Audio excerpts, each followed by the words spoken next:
ஜெய் ஜம்புகுலம். குரு வாழ்க, குருவே துணை. அனைவருக்கும் வணக்கம். ஒரு நாள் நானும் அடிகளாரும் பேசிகிட்டு இருக்கும்போது, அடிகளார் உங்களுக்கு எத்தனை மொழி தெரியும் அப்படின்னு கேட்டார். நான் எனக்கு தமிழ், ஆங்கிலம் 2 மொழி தெரியுங்க ஐயா அப்படின்னு சொன்னேன்.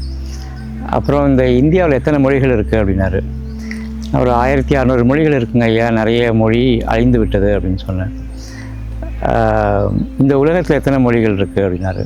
உலகத்தில் ஒரு 6000 மொழிகளுக்கு மேலே பேசுகிறதா சொல்கிறாங்க அப்படின்னாரு. அப்புறம் சரி, இந்த அண்டத்திற்கான மொழி என்ன அப்படின்னு கேட்டார். அண்டத்திற்கான மொழியா?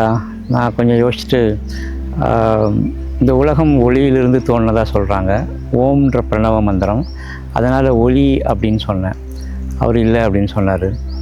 இறைவன் ஒளி ரூபத்தில் இருக்கிறதா சொல்கிறாங்க, வெளிச்சம், அதனால் அந்த ஒளியா அப்படின்னு கேட்டேன். அதுவும் இல்லை அப்படின்னு சொன்னார். நான் அவர்கிட்ட சரண்டர் ஆகிட்டேன். ஐயா நீங்களே சொல்லுங்கள் அப்படின்னு சொன்னேன். அப்போ அவர் சொன்னார், இந்த அண்டத்தின் மொழி கணக்கு அப்படின்னு சொல்லிட்டு. கணக்கா? எனக்கு ஆச்சரியமாக இருந்தது.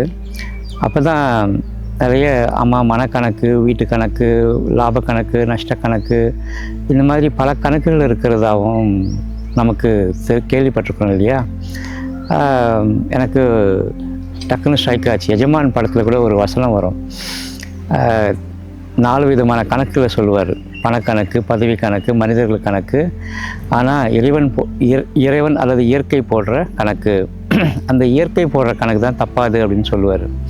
அது எவ்வளோ பெரிய உண்மை! இந்த இயற்கை போடுற கணக்கை சரியாக தெரிஞ்சுக்கிட்டவங்க தான் ஆன்மீகவாதிகள். அந்த இயற்கையின் கணக்கை புரிஞ்சிக்கிட்டவங்க கூட நம்ம இருக்கிறப்ப நம்ம போடுற கணக்கும் தவறாது இல்லையா? அதனால் நாமும் அடிகளாரோடு சேர்ந்து பயணிப்போம்.